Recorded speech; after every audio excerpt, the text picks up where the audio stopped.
Dalayan ni Diyos, salamat na po Ginoo sa higayong gingatag ka namo. Pagos kami kanimo, tuloy kami kang kagabiuna, magampo ang maong mga halando ni mga pagtulunan sa iyong puno, magsilbing kadasig ka namo, paglikoon sa among pagtuo. Salamat Lord, as we continue Lord in this study and meditation, we pray na dili lamang namo ma-appreciate, masabtan ang meaning ni ini kung ini makapaganday na mo ang iyang importansya, significance ni ini sa among kaugaling realidad. Salamat po Diyos, ikaw gayon sobra-sobra sa imong kaayo ka na mo. Uban sa naghihap ng grasya na imong ipadagaya sa matagad na salamat. Among gibanya ka nimong tanong himay at lamang matuloy yung anak ka si Jesus. Amen. Amen. So, karon na we focus on the purpose of the tribulation. Partly ato na nakita ang ubang mga rason na nalatay mga ginagmay na pagpalambo ni or elaboration.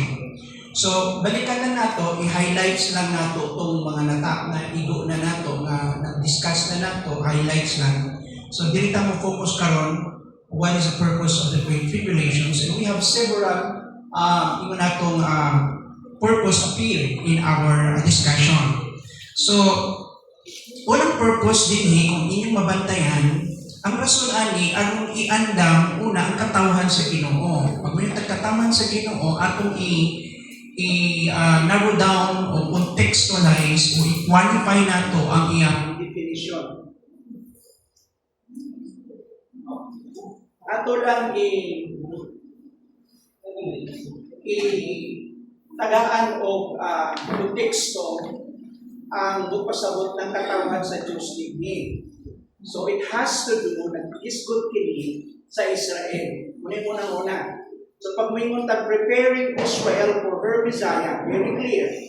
So ang tumunguna ni sa atong discussion, aron iandam ang Israel, ang katawhan sa Ginoo sa ilahang manluluwas. So, kini ang maong pag-andam, makita nato dinhi na sa tunga-tunga na maong judgment, ang Diyos iyang ampinan, preserbar niya ang maong nabilin na mga pundok na iyahang iandam. Thank you so much. Likod ko, the purpose of this tribulation is preparing Israel for her Messiah. So, amidst of this coming judgment, ang tunga-tunga niya na, is God is going to prepare or preserve the faithful remnant. So, naay remnant o nabilin na giandam ang Ginoo sa unahan as part of katumanan sa iyang gisaad sa Israel. That one day, I will save your people. So the future generation, we're going to fulfill the promise. They're going to be the recipient of that grace. Sila ang mudawat anak. As God made His promise for the new covenant, that I will soften your heart of stone, ang inyong kasing-kasing at igam, masinupakon, and I will change that into a heart of flesh, a heart that is obedient to God. That is Ezekiel chapter 36, 26, 26 to 27, to give direct reference to the new covenant of God to Israel, and that is a covenant of salvation, the new birth, born again experience. So, mao ka na. So, atong tanawon ka na, that is why Nicodemus could not understand that nung ingon ni Jesus ka na sa John chapter 3 to 5. Ingon ang Ginoo kay Nicodemus, gawas ko ang tao, mataho pag-usab, dili siya kasunod sa ginalian sa Diyos. So from the mind of a Nicodemo, a teacher, one of the teachers or rabbis of the Jews, ang iyang nasabtan lang, very narrow, nipis kaayo, na we are the only selected people, chosen people, by God. And we are the only entitled people, or we are the only race entitled to God's salvation. Kaya nga, our generation, I am part of the Commonwealth of Israel. Our generation. Ingon si Jesus, no. You have to be regenerate. You have to undergo spiritual rebirth. Kinahanglan kang ma-born again. Born again, born from above. The language of the Greek is anutin. It must be coming from God. Bagong kinabuhi, kausaban, nagikan sa Diyos. I think si Nicodemus missed out the part of understanding the prophecy of Ezekiel. Wala na kayo na makita. No? Unya, di-expound ni Jesus. Why? Because something about the church is a mystery. Pero nung istorya ni Jesus ka na, sa dispensation, sa time pa ng mga Jew, wala pa nag-start ang church officially at the day of Pentecost. So, Jesus gave reference dito sa Ezekiel. Nung ato sa karon dinhi, this is the fulfillment, preparing my people. I-preserve sila sa Ginoo, this remnant, kining nabilin na mga pundok na mahimong udawat sa grasya sa Ginoo. So the remnant of believing Jews amid the tribulation. Ato na nag-discuss, i-highlight lang nato na. Now let's proceed to some details ni ini, no? O sa may mga detalya ni ining remnant. Unang-una, ato makita, i-discuss na to yung pagtapok sa ila pagbalik sa Romans 11, 25 to 27. Atong gitanaw na, o makita nato nga sa panahon ng tribulation, initan yun sila sa yawa, no? O makita nato diya ato na persecution on their part. O ang dragon, sa chapter 12 of Revelation verse 17, maoy ingon diha na nasuko siya kayo sa babae. Ang babae din dili si Mary. Ang babae din is symbolic of the nation of Israel. Since Christ is the child of the race from the line of David, gikan sa linya ni David. And very symbolic ni siya. Ingon ko nga, nagdiha pa lang naanay spirit of anti-Semitism. So, ang promise ni Paul sa Romans chapter 11:26, mao kini matuman God. Nagingon nga ang Dios ang manluluwas na moabot, ingon diha sa nanggagikan sa Sion, iyang tangtangon ang pagdadili Diyos nun diha sa panimalay ni Jacob. The deliverer, the Savior, the Messiah will come from Zion. He will turn ungodliness away from Jacob. Kung pasabot, si Kristo mismo, literally, sa iyang dahong, lisuon niya kasing-kasing sa mga tao, aron sila maluwas. So na ay gitawag natong initial act of Christ through His Spirit. The same manner sa usab ang atong kasinatian na without the intervention of the Spirit of God, we cannot experience born again. Umingon natong new birth, dili ta mausab. So, din makita nato na si Christ mismo, He will turn away ungodliness away from Jacob, from the house of Israel. Kini makita nato as part of the fulfillment of saving the remnant. Now, kanon, sa detalya pa ni Ana, kauban usab ni Ana, ang gitawag natong ipreserba sa Ginoo, ang naay giprepare ang Ginoo 144,000. They are all evangelists, o pagsangyaw sila, mura sila si Pablo pod. But the same priority first to the Jews, then to the Gentiles. I am not ashamed of the gospel, the same line, because there's only one gospel, the gospel of grace, the gospel of the kingdom. In essence, ang priority ni ini is to share the word of God first to the Jewish community, then to the rest of the world, sa tanang mga tao sa kalibutan.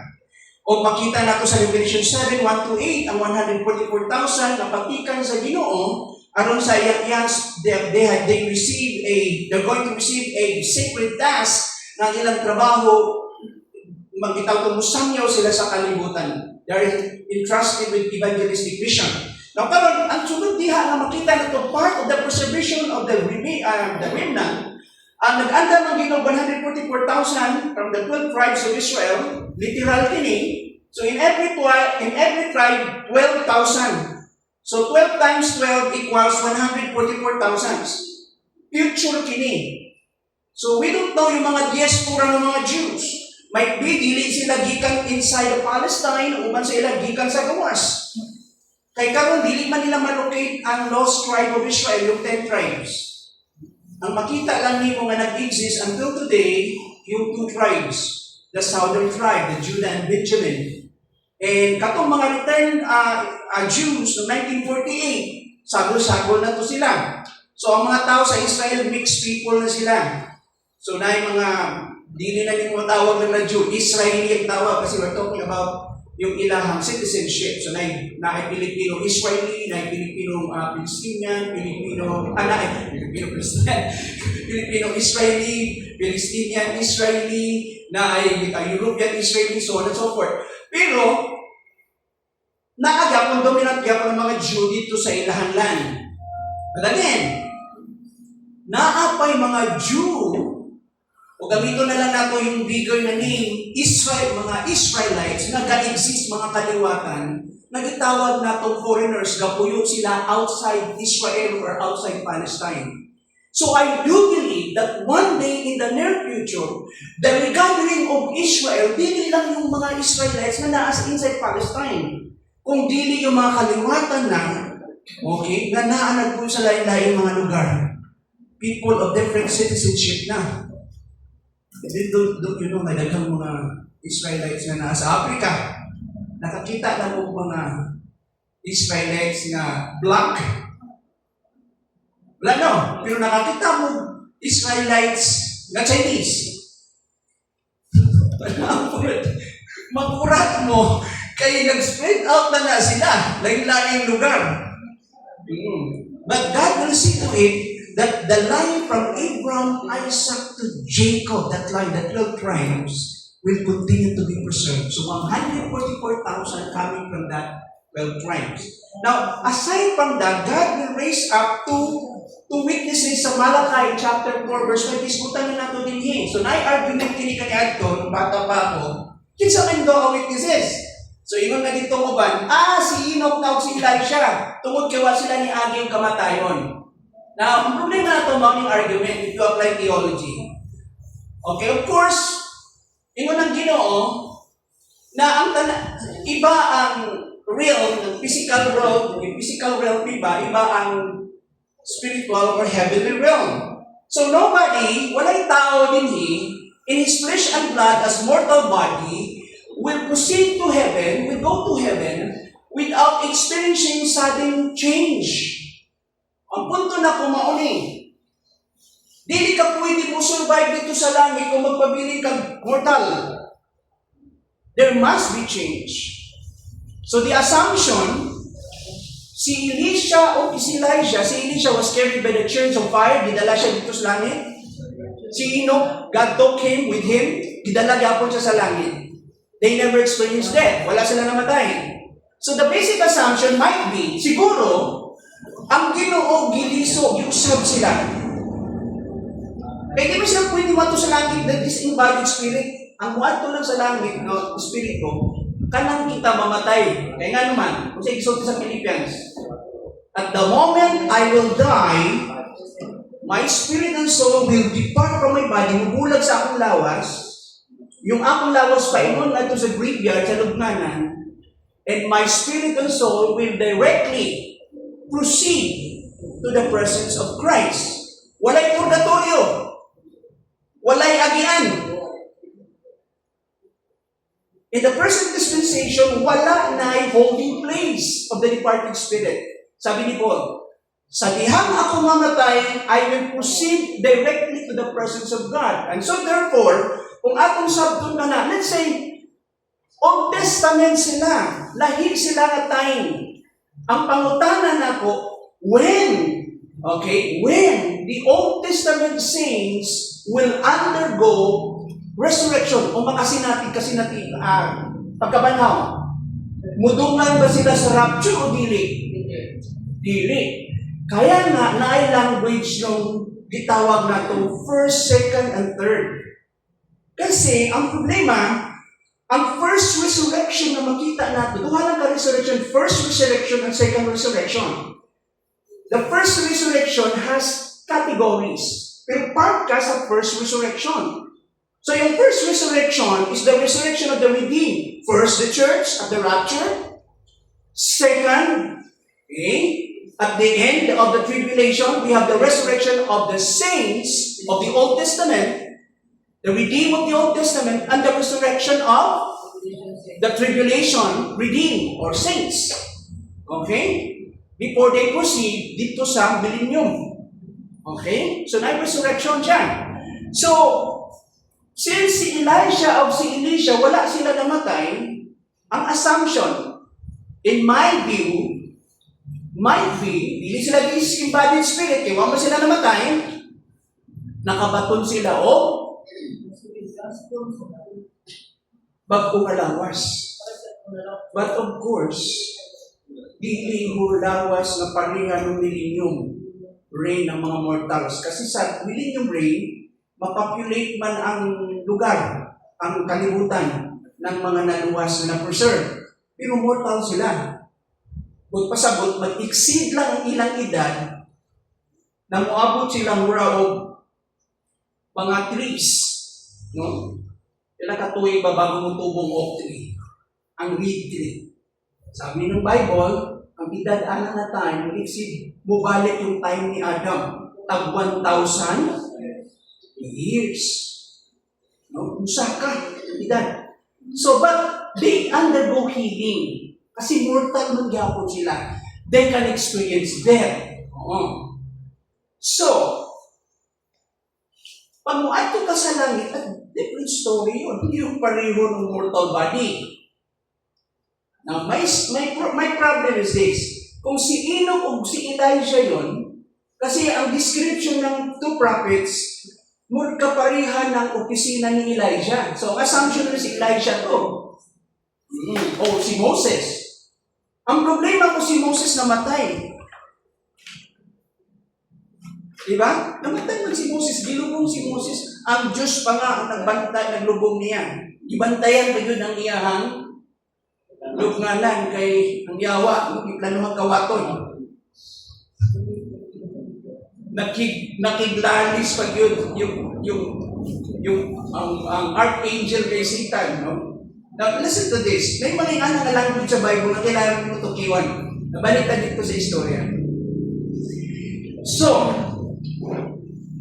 si Moses o si Elisha told si Enoch, in their glorified body, di man pwedeng mamatay ang glorified body. In this case, ang two witnesses, they will experience death. Mamatay sila. Tagaan sila daon sa Ginoo, they will exercise powers na ay mga milagros, signs and wonders. But they were killed. Ipatay sila. But they returned to life, nabanaw sila. And so ito na, yung foundation yung sa theology is very important. Pagtanaw na nimo sa mga realidad. And so, imposible si Elijah o si Elisha, o si Elisha o si Enoch, imposible. Kasi namatay sila. Si Moses naman, imposible din. Kaya si Moses namatay nga. Yadi, ang resurrection later pa. Nakuha nyo? So, anong sunod na option na ito? Oh, this is the view. Nakita na mo doon sa scriptures. Kung giingon ni Jesus that John the Baptizer is the coming Elisha sa ilang time, although si John the Baptizer didn't know, I am just one of the voice calling in the desert. I am not, he even denied of calling himself a prophet, but indeed he was a prophet. The great prophet of God, the last prophet of the Old Testament. But as humble as that, mapaubsahan kayo si John the Baptizer, yun siya, I'm not even deserving o worthy, angayan, nga muhigot sa sandalias ni Jesus. I am not even worthy to serve Him. Di ko angayan, ang malagad niya. Kinsa mo ko. Pero ang tawag ni Jesus sa kanya, He is the Elijah who has to come. It doesn't mean na si Elijah nag-incarnate, okay, in a new physical body. Okay, yung spirit ni Elijah in the presence of John the Baptizer, no.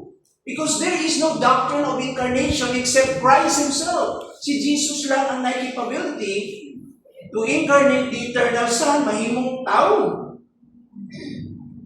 yung practice ng reincarnation is the practice of Eastern religion, and that is a cult teaching. No? So therefore, kung atong sabton dinhi, following the same kind, kasi ilahaman anticipate yung hulat nila na in the near future, in the last days, in the day of judgment, okay, sa katapusang mga panahon, Elijah will come. So the assumption is this, kung pareho ang pattern na naitabo sa New Testament, okay, na posibleng somebody like John the Baptist who will come in the office, the same spirit and office of Elijah, it could also be possible according to prophecy na moabot siya sa katapusang mga adlaw. And therefore, in conclusion, yung two witnesses na moabot sa unahan, they are purely, itawag na itong mga future Jewish prophet that God prepared in advance in the near future. Dili sila si Elijah literally, dili sila si Moses or si Enoch, but they're different person. Lahi sila. So they are future prophets, but they serve in the same office of a prophet of the Old Testament. Somebody who will represent God. Ano bang mensahe ni Elijah? Ano bang mensahe ni Moses? In the same kind of office, addressing the nation of Israel. Ito yung focus lang yung mga Israelites. So, mo yung mga preparation din nag-iingon diha. Now, dito na po kayo mag-dwell diha, mga Exor. Ato na nag-giagian. So, mag-jump na ta. Taas na siya na sugilanan na. Nag-i-discuss na ito Sunday, di ba? So, na yung global redemption, no? The global reach of redemption. Ato na ta sa persecution ko sa mga Jew. I-discuss na nato kini. Ato sa ikadawang purpose. Purpose number 2. Kasi ikaduhang rason, katuyuan, nga nung na ay tribulation. Una, kung sa itong una, aron i-andam ang Israel sa ilang manluluwas. Okay? To redeem Israel for their Messiah. Mga na, ikaduha, na purpose, to judge the world. Ito na. Aron hukman ang kalibutan. Executing judgment on unbelievers and unrepentant nations. Unang-una, kung sinasunod, nanuhukman na sila. Very clear sa Isaiah 26 verse 21, tungod sa ilang mga sala for their sins. But pasabot, ingat ko nga, walay palagpason ang Ginoo. Ang Ginoo ga-exercise o pasensya karon. God demonstrated His forbearance, patience, that there will come a time that God will exercise justice. Okay yung panahon na to judge the world. Isaiah 26 verse 21 declares, "For behold, the Lord is coming out of His dwelling to punish the inhabitants of the earth." Wabutan Ginoo, nagagikan sa iyang puloy-anan, o iyahang silutan ang mga nagpuyo sa kalibutan tungod sa ilang mga sala. To punish the inhabitants of the earth for their iniquity, for their sins. The earth will reveal her bloodshed and will no longer conceal her slain. Grabe, but usabot daghang mamatay din aning panahon. Madugo ito. Mao ka na ingon. So judgment for the people. So kung mamutaan natin dahil, ano na may tribulation? Mo ni paghukom sa Diyos sa kalibutan. Sa mga tao na nagpakasala, wala na ginuso ng mga kanasunan. Sa mga wala nagtuo kanila. There will be judgment. Very definite ka. Very sure. Ikaduhang punto ni Ana.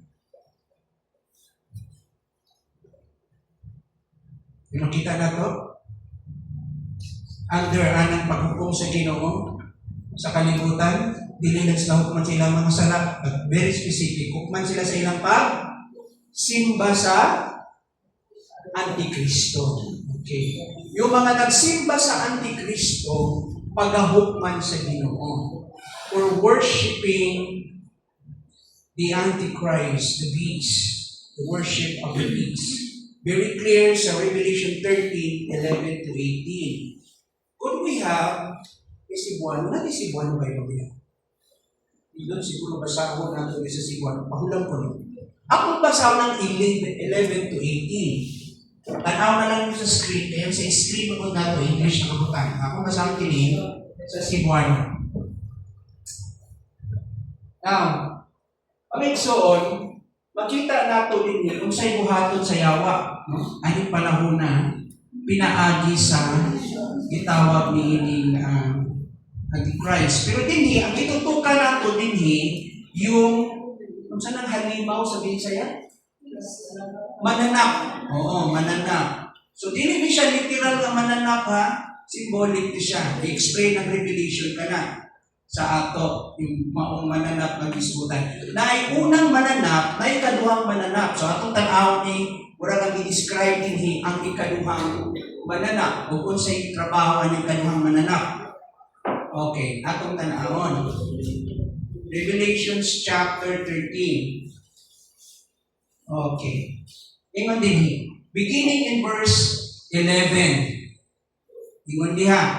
Unya, nakita ko ang laing mananap. Doon pasabot, dili itong unang mananap. Ito yung ikaduhang mananap.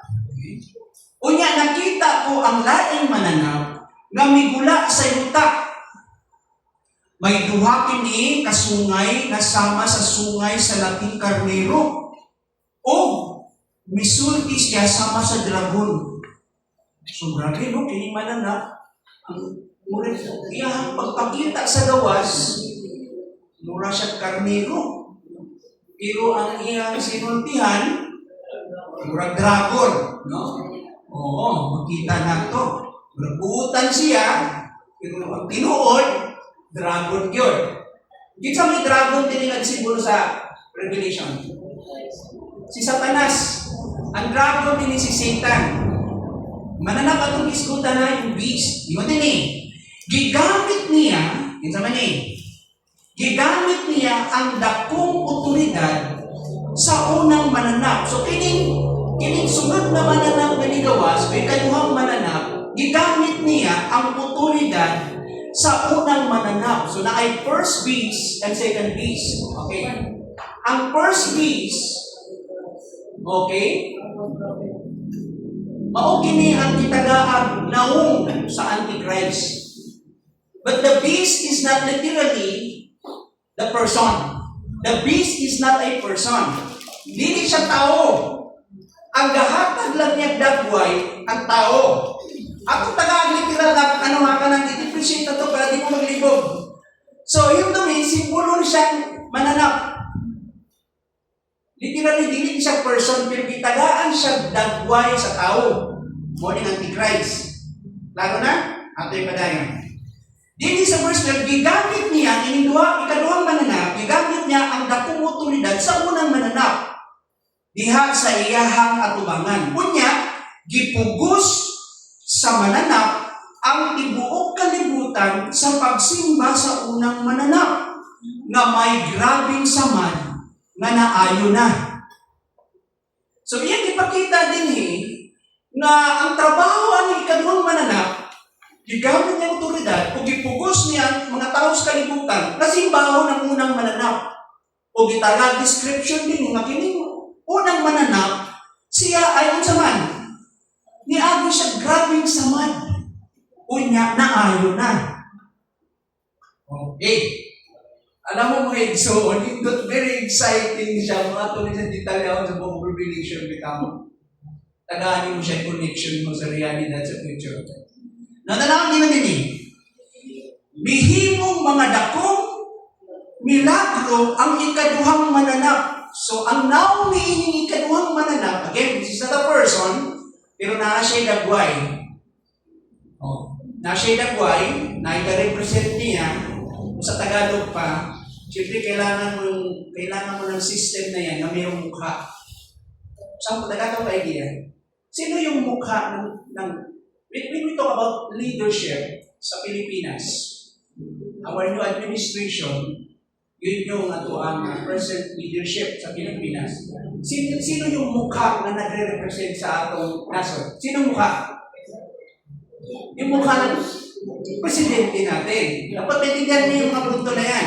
Example, sa Amerika.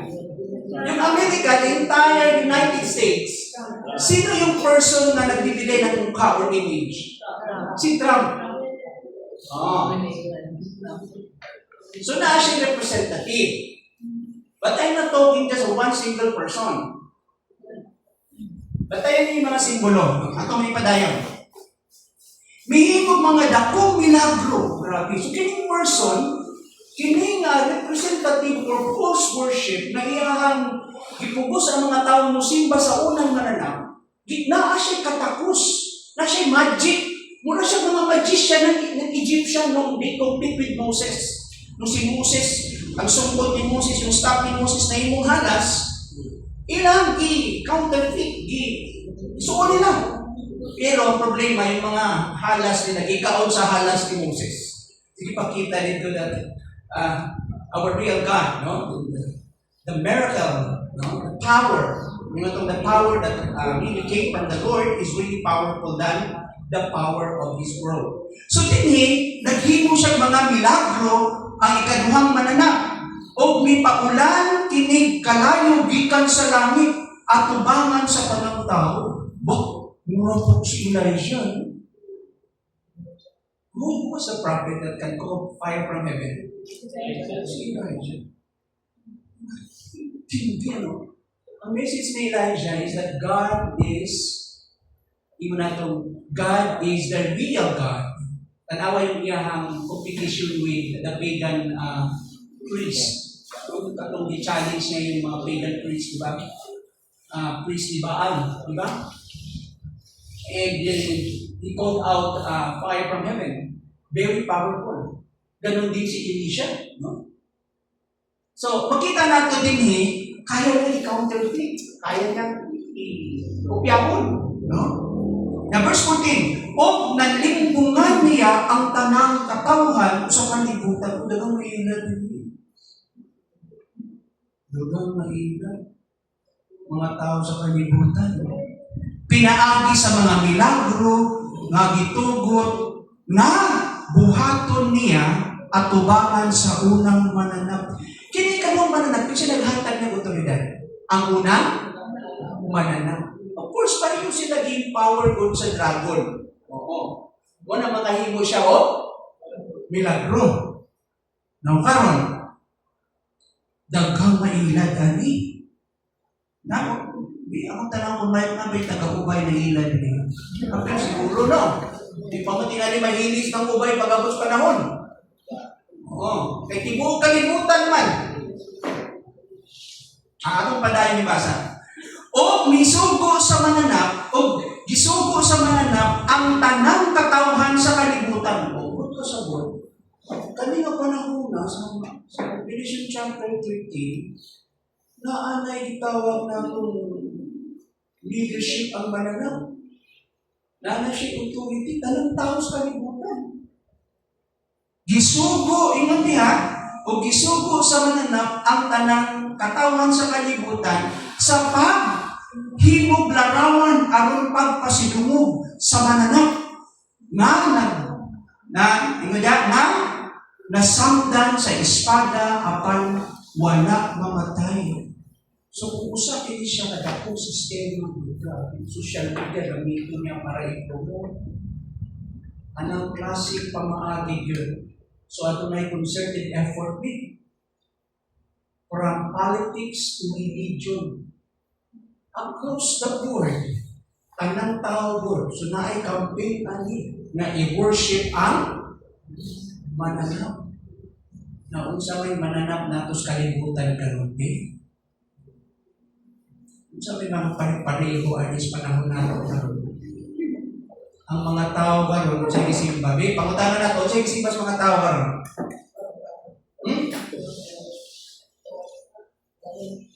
Gahom, warta, unsa pa? Gawa sa kwarta o gahom. Ha? Pasikat ka.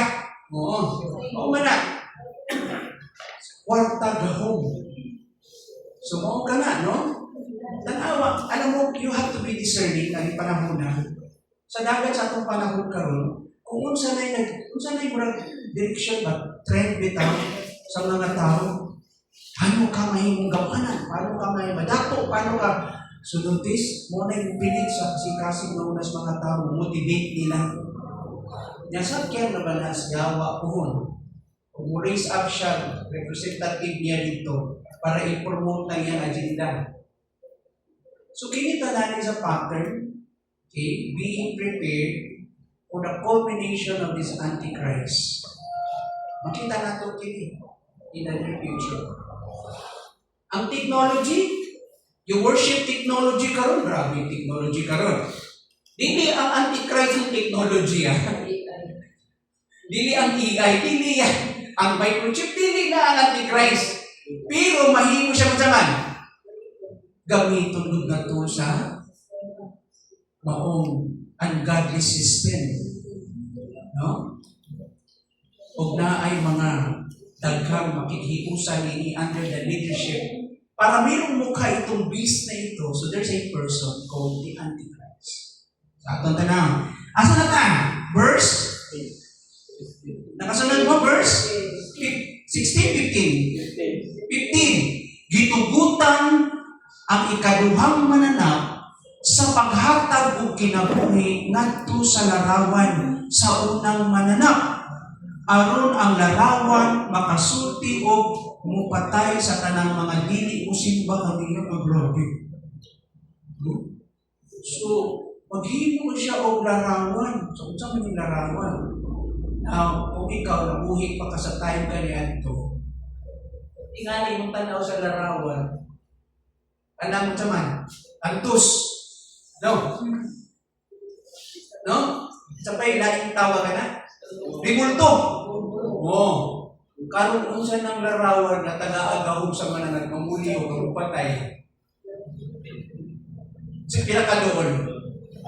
You know, if you're not careful with your laptop and your computer, nanay mga, ano karon? Sitawa ka na? Mga apps karon na, i-trace up ka!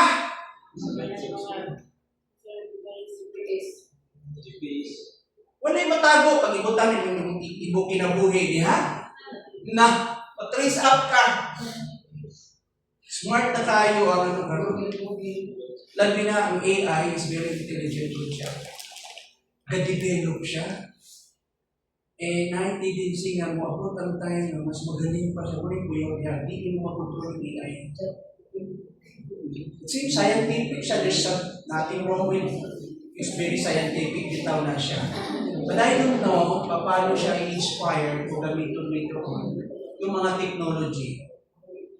Kita na kung paano tayo mukunik sa realidad, atong realidad. Kasi gusto kong tagipatabok siya, kasi significant sa future. Yung mga old scholars, yung mga dating ngunit tanaw nila. But this is not something ang murag, ang ribulto mo sulupit. Ha! Hindi na kaya natagol sa mga tao. Iba na ribulto karon. Naintindihan nyo? Lahi na ribulto karon. And I believe, ang computer mismo gamitin para i-promote ang worship of the beast, the social media, the mainstream media, this system later on. So you don't know, hinahinay ka ng tao na deceive. Okay. Asa na ta? Verse 16. 15, no? Gitugutan sa ikaduhang mananap sa paghatag sa kinabuhi ngadto sa larawan sa unang mananap aron ang larawan makasulti og mupatay sa tanan nga dili musimba kaniya. Verse 16. Gipugos sa mananap na ingon niya patikan ang tanang tao inila o dili nila dato o kabos, ulipon o dili ulipon, diha sa tuon nilang kamot o agtang. Gipugos. Natanawang gipon nila sa verse 17. Walay makapalit o makabaligya agawas niya adtong may patik sa ngalan sa mananap o sa numero nga simbolo sa maunganan. Now, this is a riddle, verse 18. sa nagtunon kini ang maalam makasabot sa kahulugan sa numero sa mananap kay ang numero simbolo man sa ngalan sa usa ka tawo. Ito na yung mukha ni mananap. Sa usa ka tawo. Ang numero ni 666. Ako naningkamot yung ubang mga writers before paggawa sila ng libro ba nahingalan na 666. Bisan-kinsa na lagi pasangitan. No? Na presidente sa Amerika na ganito. Napo ba ng libro karon? Nakabasa mo, anak? Wala, no? Yan. Nainipuro na isulat nila. Yung tanan ba sa umigo sa ngalan sa... Now, karon atong tanaw mga igsoon. Silutan sa Ginoo kalibutan tungod sa ilang pagsimba sa mananap sa Antichrist. Now, ako na itong ibasa, okay, atong i-explain ka ng karon. The beast and the number 666. Okay? The beast of Revelation 13 verse 18, mga igsoon, is not a fairy tale o istorya lang, o fairy tale monster, o bingo na ito, murag myth lang siya, o istorya lang, legend lang siya. The beast is no ordinary creatures, let's not take it literally. It is the living symbol of human authority corrupted by Satan. A counterfeit kingdom, usa kini kaharian, nagikopya ang sa Ginoo. Pamingon tag counterfeit, ug pasabot ana, dili tinuod, fake siya. Pero magpaila siya murag sa Ginoo. That rises against the Lord. Asa na ito makita ka na? Revelation 13 verse 18 sa last na portion. Ato na nang gibasa. So kini mao nga this cryptic figure is not merely a monster or beast. Dili siya mananap of imagination, but a symbol of governments, empires, and leaders who exalt themselves against God and demand worship that belongs to Christ alone. So kining mao nga figure o image nga tumakita may nuod sa mananap, dili lang na siya kanang mura o usa ka imagination.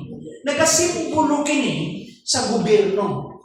Mga gobyerno, mga imperyo, mga leaders nga gitupoy nila ilang kaugalingon batok sa Dios. Og sila, okay, gadiman og pagsimba nga unta kanang mong pagsimba angayan lang para kay Kristo. Somebody who exalts himself to the level of God, he is an Antichrist. So yung culmination ni nanay mga types of Antichrist, past and present. Sa time pa lang ng Bible, diskutan na. But there is this ultimate Antichrist during the tribulation. Itong Antichrist siya magbibigay ng mukha, itong dili Diyos nun na sistema o panggobyerno. So this number is no accident. Dili lang nasulat, dili 666. The number 666 is a riddle, a coded mark of imperfection. Sa Biblia, sa kasulatan, the number 7, nagpaila ni number 7 o signifies completeness. What is symbol ng number 7? Number 3 is the number of God. Number 7 is the number of completeness or perfection. Number 6 is the number of man. Kung atong balikan balikon ko, ang 7 speaks of divine perfection. Genesis chapter 2 verse 2, Revelation chapter 1 verse 4. O ang Diyos nagpahulay sa ikapitong mga adlaw. Genesis chapter 2 verse 2. Gihimo niyang kalibutan sa unong kaadlaw. Sa ikapitong adlaw, but pasabot na kumpleto na ang iyang trabaho sa pagbuhat sa kalibutan. His work of creation is already completed. At the seventh day, He rested. Nagpailalang ka na, ngayon, ang gimarkahan niya, ikapitong adlaw, nag-represent ka na, nagpasabot ka na, na nahimpit na ang iyang work of creation. So the Sabbath rest of number 7 is simply reminding us, gapayundong lang ka na to, na mulukbak ta na ang Diyos na himpit na ang iyahang pagbuhat, no, sa itawag na itong kalibutan. Mauna na yung pahinumdum ni Anak that even God Himself reminding us in application na ako tayo time to take rest in our work. Amen? But sa atong time, during Sunday, we worship the resurrected Christ.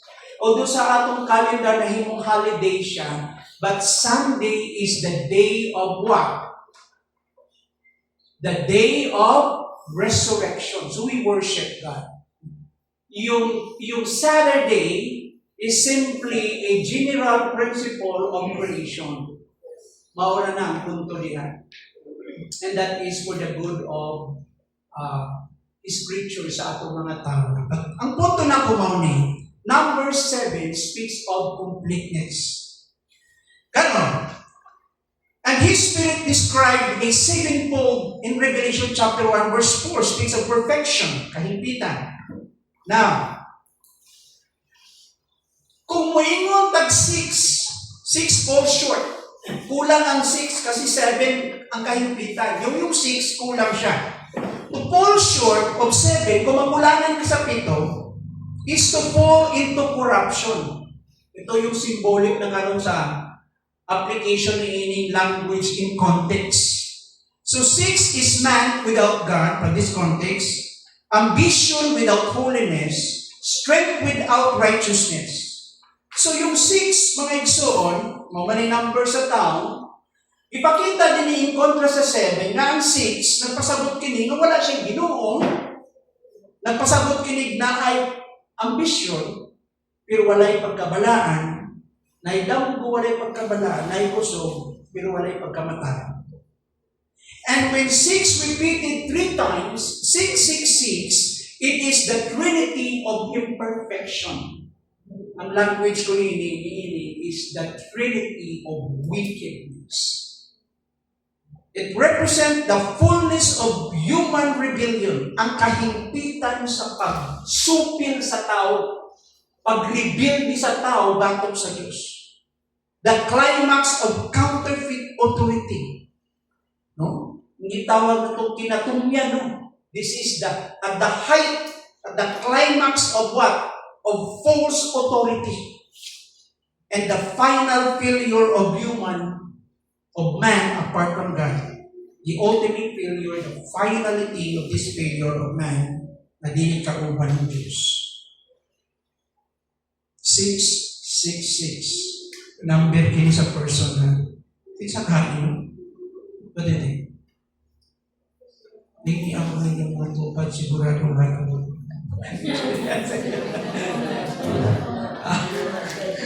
Hindi kasay. Daghang mga scholars, mga nagtuon sa pulong sa Ginoo. Alam mo, yung mga ubang mga Kristohanong doon, ay iba't ibang mga simbahan. Bisan sa mga nangagi, no? Yung mga reformers, yung mga scholars, evangelicals, Protestants, even Roman Catholic, may tayo ng view. So kadaghanan sa mga Protestants, kadaghanan sa mga ubang mga scholars, ilang i-point kini dito kay Nero, the Emperor Nero, the Roman Emperor, whose name written in Hebrew letters adds up to 666. So Nero, who burned Christians at torches in his gardens, became the archetype of the Antichrist. Nahimo siyang type ni Antichrist, si Nero. Kung sa'yo gibuhat ni Nero atong time nung giluto sa mga Christians, iyang gituhog sa stick, gibutangan niya alkitran, o iyang gidubduban sila, gihimo niyang suga sa iyang garden, sa iyang palas. Since you are the light of the world, ako mong sindihan. So they became the light of Nero's garden. Isunog niya mga Christians atong time. In fact, it was really the one guilty, isunog niya na city, kunya yan i-charge yung mga Christian. Ang Christian yung pasangilan. Kaya ginutos yung mga Kristohan.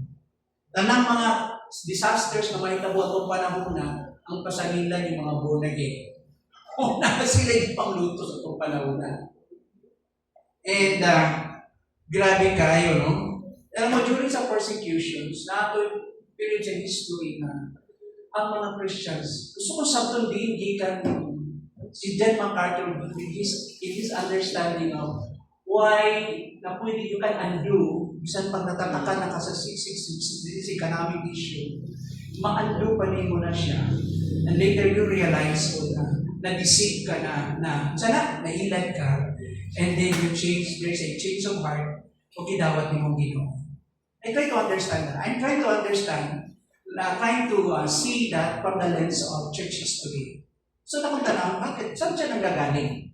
Kasi as far as the scriptures is concerned, applyan mo ng internal evidence, very clear yung revelation. Gusto kong tanawin yung realidad na ito as Christians. Mungutana sa kusa. Taas ang kamot. Na dili mong fail sa ilang Christian life. Taas. Na dili makasalak. Limang po. Wala, good. Very obvious. That is a rhetorical question. Kung di pasabot, kabalo naman ta. Goes without saying, kita, dili pa matahimpit, makasalatan. So like for sa church history, when I did a study sa Church of Smyrna, during the persecutions, na ay mga lain-laing reaction ng mga Christians ato. Na ay mga gitawag ng mga martyrs, yung ibarugin sila ito na mamatay sila. Na yung iba gitawag ng mga lapses, na yung iba nag-compromise sila sa ilang faith. Na yung iba, yung mga survivors at mga time, tapok sila, daghang mga scar sila, kulang ng mata, kulang ng mga piang, daghang sila mga damage. So kung ikaw at mga time, nakasurvive ka o niya, nagtapok, ikaw rin tanaw nila, no? Ay naitabugin mo. Dudahan mo ka. Kasi grabe lang yan. Try to imagine yung 10 periods of persecutions. 10 emperors, since from the time of Nero hanggang sa time of Domitian, tanaw yung iba't ibang massive persecution sa mga Christians. Grabe, no? And na yung mga gitawag na nag-PC, dahil reaction. Dahil iba nga, i-bribe nila yung mga sundalo para lang sila makakuha ng certificate, nag-worship sila sa emperor, o para sila ma-free sa maong persecution. So, na yung malay reaction. Na kaya lang ganito, dili na ito masimbang kasing-kasing sa tao. Amen? Don't you know, even now, in our time, daghang mga Christians, di ba? Pero they are simply professing. Kung pasagot na, Christian lang sila sa tawag. Pero matest ang imong pagkakristuhanan pag mo ang nakagalayan. Who is your Lord? Jesus or Caesar sa ilang time? Sa atong time karon. Who is your Lord? Power? Ang technology? Ang kwarta? O kinsa mang tingog na na-influence yung kinabuhi? O si Jesus? That is also our challenge as Christians. So, din nga tayo mga igsoon, many scholars pointing out to Nero. But ito lang ang point ko. I believe God will move in such a way with no limits. Daghan tingali mag-isip anang time. But if you are really genuine chosen by God, maghari gayon ang conviction ng pagsunod sa Diyos. And I don't think so na ikaw, muhimong desisyon na nakarealize ka na ang demand ng Yahweh, Antichrist, is to worship Him, to make Him Lord of your life as Christians. Kaya nga sabi ni Jesus, you will be my witnesses. And this is a New Testament era. You will receive power, the dunamis. You will receive power when the Holy Spirit will come upon you. You will be filled by the Spirit. And so, naamang kayo mga struggles na agian, naamang kayo mga weak moments sa inyong Christian life. Since you have the Spirit of God, that conviction, kay genuine man ang imong kasinatian, will continue, there is that inner force in you, the Spirit of God, and the new life in you, that will continue to fight back and continue to resist ang tinud na Kristohanon, mo resist din siya. Might be, kulang ka sa foundations, mura na inland ka. But when you realize ka, lang, dinili si Jesus. Because the Holy Spirit will give you discernment. Regardless of your maturity, nana kay discernment. Mabati ni mo yung sayop sa tinuod. But that discernment will grow as you continue to have a solid foundation of the truth of God, of the Word of God. So kung solid ang imong foundation sa Biblia, mas hait ka makabantay. Ang ubang di pa sila nga nakahait, kaya nga naman, dili pa magkaayon sila ni grow in that area, kulangan sila sa tulong sa Ginoo. They are not saturated o immersed in the Word of God. Kaya wala sila gitawag na to maturity to continue to discern. Might be, mailag sila. Now, let's put this position, for example, dili pa siya Christian. Ug nabutang siya diha. I try to understand that point. Nga ang Ginoo, since from the beginning of the world, you are chosen by God, maghari yun ang decisions ninyo. Then you will die. Kasi piliunin mo ang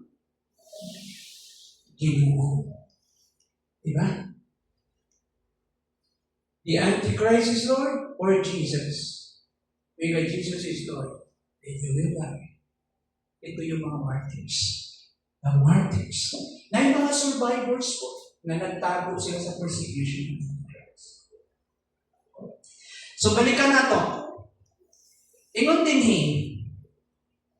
sa Revelation 13:7, na ang beast, the ruler, he was drunk or intoxicated on power. Nahubog siya. Alam mo yung gahong makahubog man. Ugara ang tao pag nagan siya gahong. So the ruler, this leader, is drunk on power, demanding worship. Bukso ng mga tao sa pagsimba. And waging war against the saints. Makigbatok siya, makigbisog siya batok sa mga gibalaan sa Ginoo. Yet the vision does not end with Rome. Kining pananaw ng uban na siniro, kini wala nang man dito. Majority of the churches and Christians, Protestants and evangelicals, they believe that the beast is timeless. Wala ni beast lang sa like a type of a Nero, but this kind of spirit of rebellion will continue in every generation until that time, okay, the culmination of the Antichrist. So the beast, the idea of the ungodly system, ang ideya may itong sa sistemang dili Diyos noon, is timeless. Makita na nato mga time ani past and present, pero mas magkagrabe o intensify siya sa future. So it rises in every age, this beast, the idea of this beast, kini maong mananap, mugawas ni siya sa bitawag in every age, nagkalaylay ka panahunan, where governments, ideologies, or religions exalt themselves about Christ and enslave the hearts of men. Panutan ito. Let's be honest. Ano yung mga ideologies na ga-exist sa ato? Yung mga klaseng mga filosofiya o pagtulunan na ga-exist sa atong panahon karon na supak sa Diyos. Kaya di ba yung sabi? Yes. Yes. Isa ko ng example.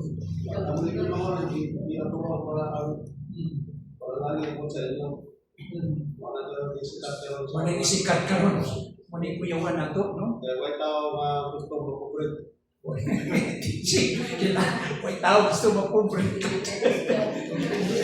O niya, murang ano ba yan? Murang si tawag na to. Murang siya attractive kayo ba, di ba? No? Di ba? Nalitan lang, di ba? Taas ang kamot na gusto magpuprit. Wala yung taas.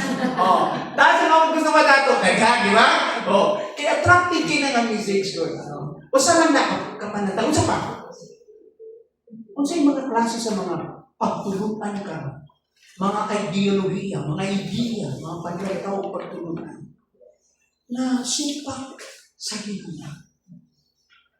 Daghan. Lato ka. Daghan. Dapat din magtuturo mo sa mayo. May lato ka. Daghan kayo. Kasi parang si Pinoy pa, sa unang lansang presidente, wala sa iba nga high schooling sa Ginoo. Ang pastor, gusto ko sa mga presidente. Mga campus project. Nakapatay mo tayo ng high schooling presidente, di ba? Pastor mo. Wala yung kanyang Bible, pagkahulog sa mga tingin sa nandang may balita. Oo. Di ba siya? Gusto mo, Presidente? Ano, yung Panginoon, ang daga will be a road kung mga kanyang Grabe, no? Nga na mga claim ba? Nyawa ka daw. Ano yung problema na ito? Kanabi ito, naintindisin mo ko ng tao ito, usay ka ng abi niya revelation yun, hindi pala yung revelation. Illusion. Or yun nga, deluded ba? No? Hindi kita tanong masipyat ng tanong. Unang, bantayan yun di mo makaditang sa ako o kani o sa Ginoo. Di ba? Dapat pinag-create og mga false religion kay tanawang istorya ng di Gautama Buddha, a Hindu prince. Gikan siya sa Hinduism, alito mo nag-invento siya branch no, itong Buddhism. Very powerful religion on earth, Buddhism. Ang sa pangalan, mga religion ang nag-create nga leader, sulod dito sa pagawas.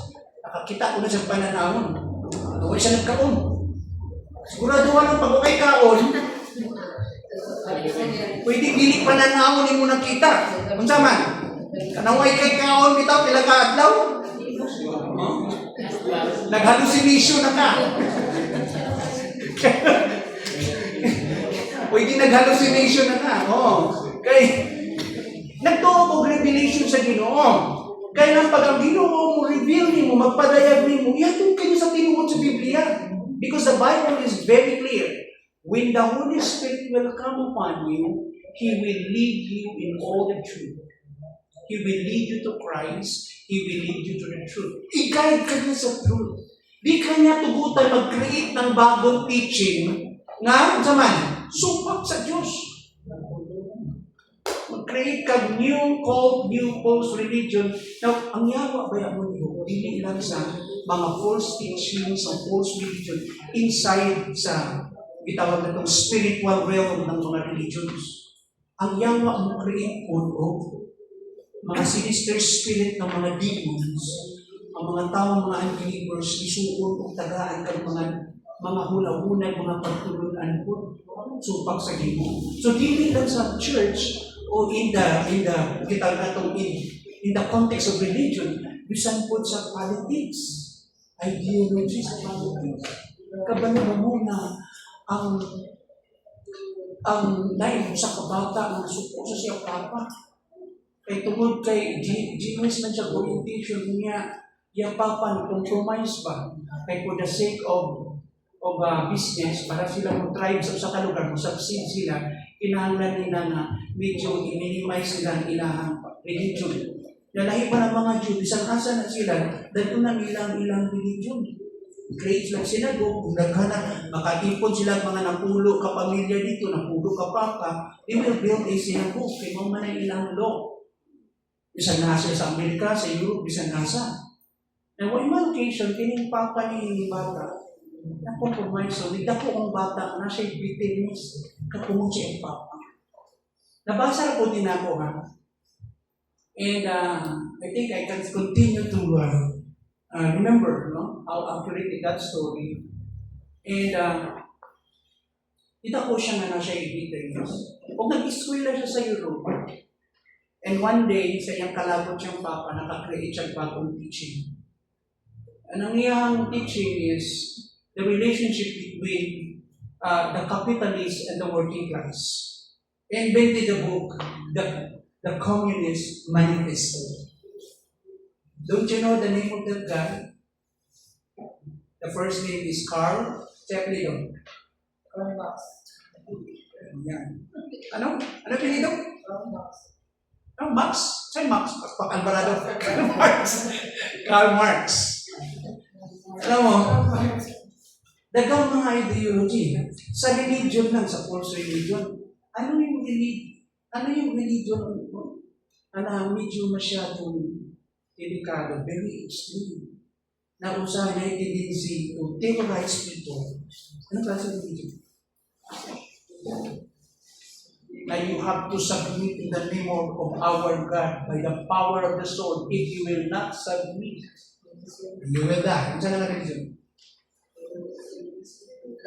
Huh? But you know, sa Islam, they have the two school of thought, the Shiites and the Sunnites.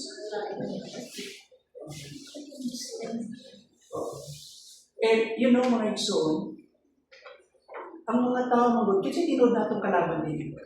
Ephesians chapter 6. Our struggle, battle is against what? Forces, authorities and rulers in the heavenly realms.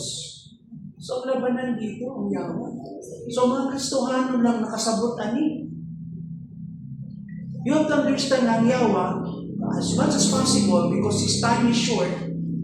Ilabay na siya sa langit. He was defeated after that war with the Archmichael angel when Jesus won at the cross. Nung daw ang dito sa cross, he was cast down from heaven. Asa nang yawa ka nun? Nandito siya sa kalibutan, natutok karon. So there's a certain realm, spiritual realm, na naa siya dari. He was called the prince of the power of the air.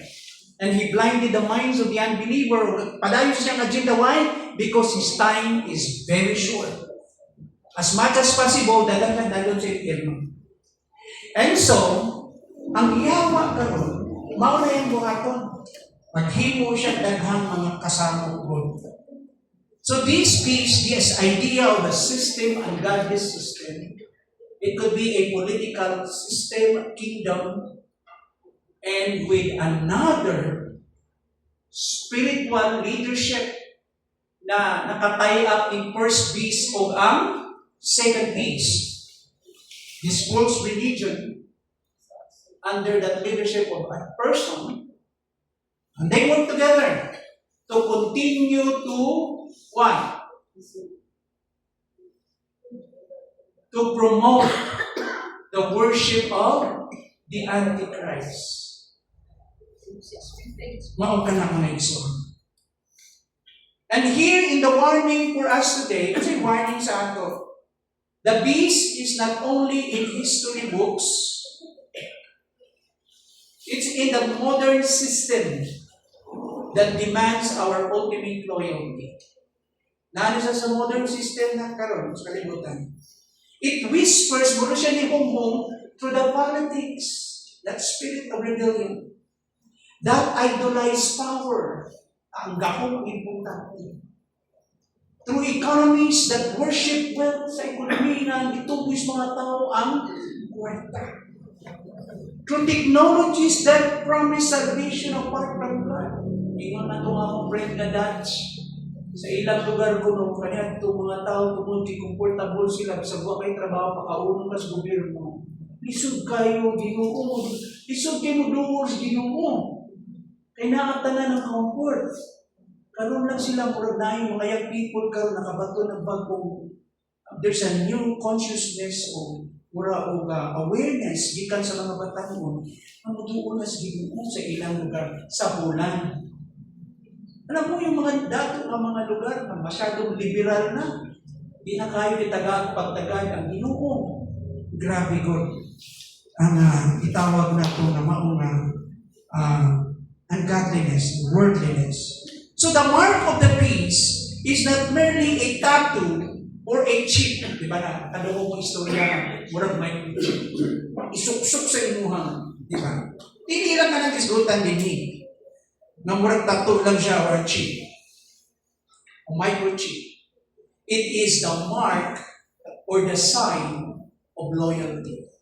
Allegiance. Pag natatakan ka, but may pasagot na ikaw ay isang, committed disciple or follower of binay kayo ito bagoy. Of Antichrist. Ayun yun. This is the mark of allegiance, the compromise of the heart, the surrender of worship to anything less than the Lamb. Hindi pa daplin mo si Christ ng tinuod ng kordero na maui angay simbaho. Pilit ni mong yawa. So, kaya angay na tupuhaton. Kinahanglan ta mahimutang wise. Kinahanglan ta mahimong discerning. Ano bang wise? Ang revelation nagtawag ka na to. Na dili ta angay mahadlok sa mga paghitabo. Sa atong panahon karon. Kung dili kita kinahanglan magpatinad-ani. In Revelation 14 verse 12 tells us, here is a call for the endurance of the saints. Kung ibutang na ito into context yung Revelation 14:12, kining mga tribulation saints, didasig sila. Nga mula hutay sila. There is this calling for endurance. Endurance for the saints. Those who keep the commandments of God and their faith in Christ Jesus. Kitawag sila na magpabiling matinud-anon yung mga future believers. In the present time, sa atong time naman, unsay general principles na pwede natong uoton dito, generic principles. Ituturuan mo sa kita na bisan sa taliwala ni ining maong ungodly society, dili ta mo compromise. Usab kita magpadayon, magpabiling na magmatinud-anon sa Ginoo. The beast may roar, pwede mong madungog ang tingog sa manana. Sa atong time, might be sa social media, sa mainstream media, sa ka-develop na klase sa gitawag nato filosofiya nga maoy gahanig sa atong kalibutan karon. O bisan sa panahon sa time ng tribulation. Might be the beast is roaring like a lion. But the Lamb, the real lion from the tribe of Judah, siyang tinuod na mag-hari. He will reign. The beast may roar, but the Lamb reigns. Ang Ginoong Jesus, the King of Kings and the Lord of Lords, siyang tinuod na mag-hari. When Jesus comes, He will rule. He will rule with an iron scepter, with righteousness. But not simply to rule, but He will reign. There is that period of 1,000 years that Jesus will continue to dominate and control the entire globe. Siya maghari aning panahon. So the number 666 may mark imperfection, but the name of Christ marks perfection. Asa ta? Dito ta sa tao o sa Ginoo. Amen? Kita mga Christian, bukas kita sa Biblia, there's a call to action. Kasi ang meron itong buhaton sa script. Do not bow to the idols of this age. Kung sa may mga Diyos-Diyos, anong panahon? Kung sa? Kwarta. Gahong technology. Alam mo, ang kwarta dili daotan. Ang kwarta, galamiton lang siya sa maayong katuguan. Kwarta is a bad master, but a good servant. Dili dapat ang tao maulipon sa kwarta, kung dili ang kwarta maoy kontrolon sa tao. Sa maayong mga katuyuan og tumo, makatabang siya. Why? To be more practical, ang kwarta is the medium of what? Medium, gamit siya. It's the medium that you can use, okay, to buy. So you have the power to purchase kung nakay kwarta. Diba, magbiro ako kadiyot sa inyo.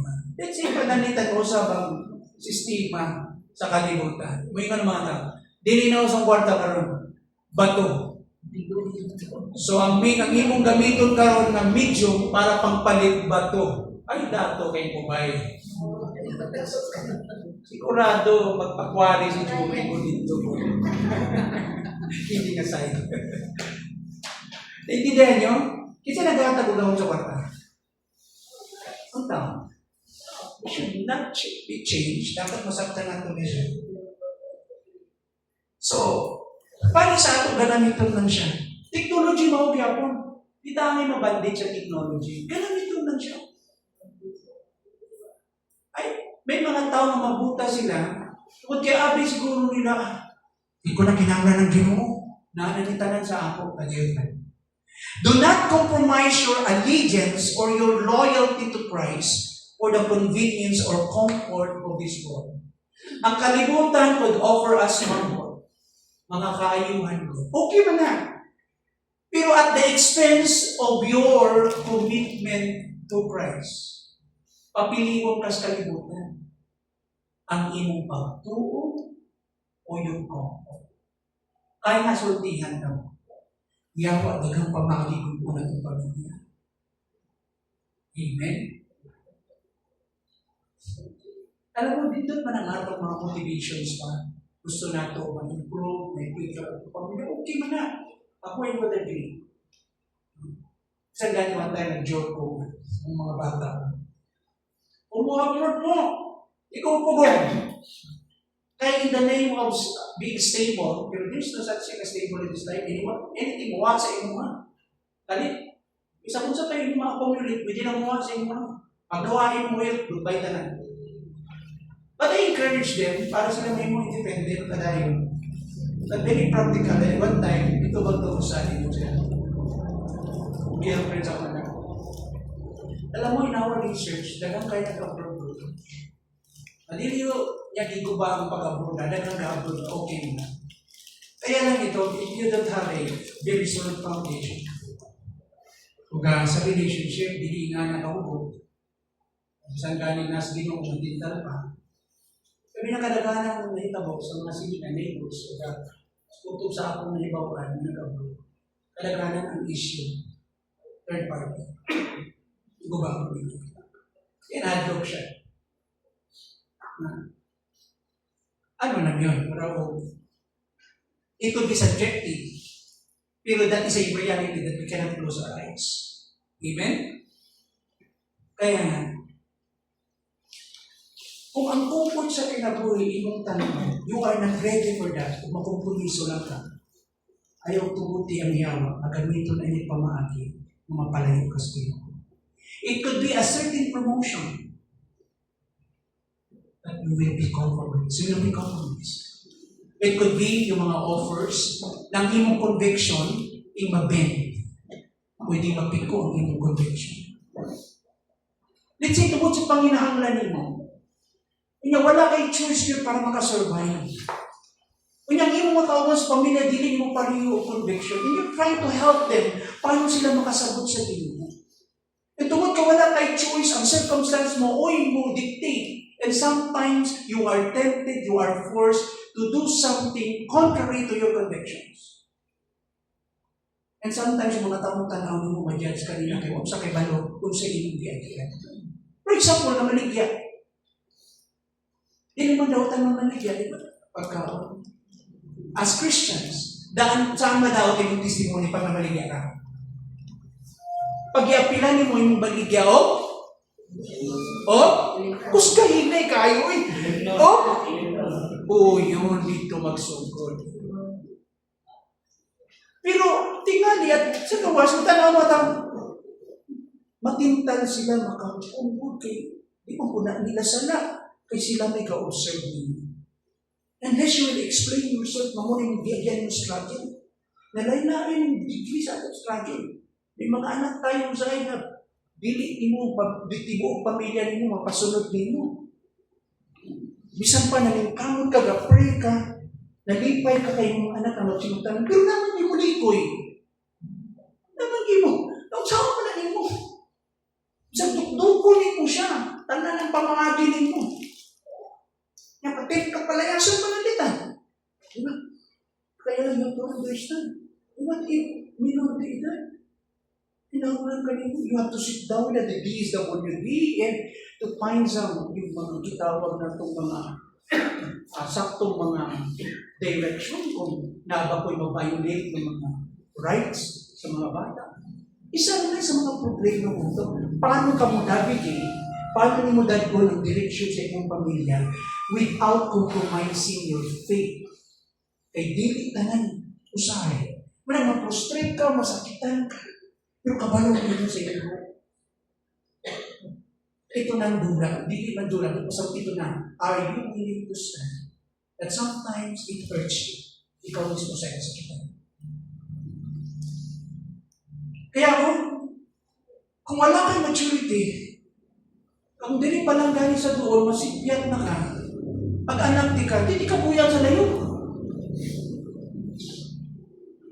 Kaya hindi ako assured sa inyo nga. E pag nakita na kung masaligan di ka sa doon, and you stand, I know na bisa ka palayo ka, ang imong conviction na sa inyo.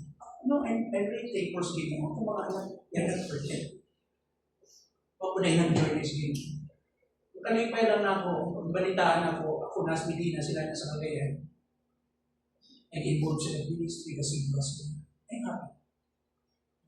And ang prayer ko, mabot sila sa stage of maturity that God will continue to help them to develop that consistent conviction para sa Him.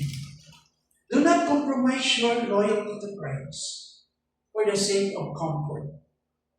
We have to stand firm. Mubarog kag glikon, permis, na dili matarong, dili ma-shake. Endure. And remember, the beast is defeated. The Lamb has triumphed. Ang badaugo ng kandil. Remember, John 16:33, I have overcome the world, and His kingdom cannot be shaken. Mga igsoon, when we say stand firm, endure, mubarog kag glikon, kana mga igsoon na atay katapos, nagihatag sa Ginoo. Nananan niya si Pedro. Bakit tinawag si Pedro ni Christ na, di ba? Kasi tinawag na ngalan ni Pedro? Simon. Ano sa'yo meaning ng Simon? Ang Simon is paling-paling, very unstable. Nung ipangutanan ni Kristo sila, yung mga disciples in one occasion, who do you think I am? Who do you think the people, what is it? Anong tanaw ninyo? Okay? Sa ako, kung sa'y nadungog ninyo sa mga tao, may tungod ka na ako. Ingon sila, you are one of the prophets, or Elijah. Pero ng Ginoo, how about you? Who do you think I am? And out of that, itawag na itong crowd of his disciples, Peter stood up and said, you are the Christ, the Son of the living God. Wow! Ano sa ito ba ni Jesus? Now I tell you that you are Petros, firm and strong, a small stone. Upon this rock, this big rock, Petra, on this rock, this Petra, this confession that I am the Christ, the Son of the living God. In this foundation of confession that I am the Christ, the Son of the living God, I will build my church. That is why every single solitary believer of Christ should confess that Jesus is the Christ, the Son of the living God. Alam mo, language ng Romans chapter 10, 9 and 10. If you confess with your heart that Jesus is Lord, you shall be saved if you believe that in your heart. Listen to this. Yung konteksto ng book of, asan na dati? Romans? Okay. Yung konteksto ng Romans, chapter 10, sa language ng mga Jewish sa Jewish community. Ang naintindihan lang nila before Yahweh is Lord. Karon, intindihan niyo na karon na si Jesus is Lord. Kung imong tanaw na faith comes from hearing the Word of God, dire-diretso yun yung may tungkol sa may balita. Then, that certain statement, Jesus is Lord. Ang gigamit sa English na language is capital L, Lord. Tanaw sa Bible, Lord. Kaya kung i-translate mo yung Lord na capital L, sa word lang na curious, ordinary master lang siya. Kaya ang explanation, one of the masters of Lord, na pwede may mong title sa tao, ang understanding ng mga scholars sa Old Testament, pag i-address mo ang God with the capital L, Lord, ibig sabihin niya, Yahweh or Yahweh. Dili mo pwedeng tawgo na siya nga say Lord sa Hebrew sa Old Testament, Adonai. Kaya Adonai, pwede siya may mong title lang sa tao, Master, Lord, Amo. Tawag po niyo ang Lord na Adonai, Lord. Pero pag tawag po niyo ang Ginoo, ang Lord with a capital L, ibig sabihin nun, hindi ng Adonai. Walay ibang translation ng tawag ng Yahweh. The fourth tetragrammaton of one. The tetragrammaton, the four consonants of the Hebrew alphabet. Yahweh, I am who I am. Ako ay siya. So we are addressing God as the self-existing one. Ang siya ang nabubuhi na Diyos. Ang gamanan na Diyos. Now let us apply that principle sa New Testament. Pag in-address mo si Jesus na Lord, hindi siya ordinary Lord. Ang tawag sa Kanya, Yahweh. Kaya nga sa Book of John, daghan kayo claim dito kay Christ, I am. I am who I am. I am. Before Abraham was born, I am. Bago na tao si Abraham na anak ko, I am the bread of life. I am the door of the sheep. I am the vine. There's so many I am. So, kung sa'yo ipakita natin dito, dapat makita natin na we should not compromise Christ. Our faith to Christ. We have to stand firm like Peter. Because this is Jesus said, pinaagi ni ini nga kumpisyon na imong gikumpisal na ako si Kristo, ang anak sa Diyos. Niining maong paundasyon sa pagtuo kung Petra, big rock, and me, according to Peter, is the rock, the foundation stone. Ako ang Petra. And that conviction that I am the Christ, ako itukod ang simbahan in that foundation. Kaya tanong Kristo ay dapat foundation ng foundations. You should stand firm, Jesus is Lord. No matter what. Yan na nakukuto mga itsulog para sa akin. Pero gabi. Amen. Okay. Ipadayon na ito kini next meeting atong pagtuon ini. And I hope magkaroon kami yung mga isuon. Katabang sa ato ang mga meditation. So, balikan ko bago na close.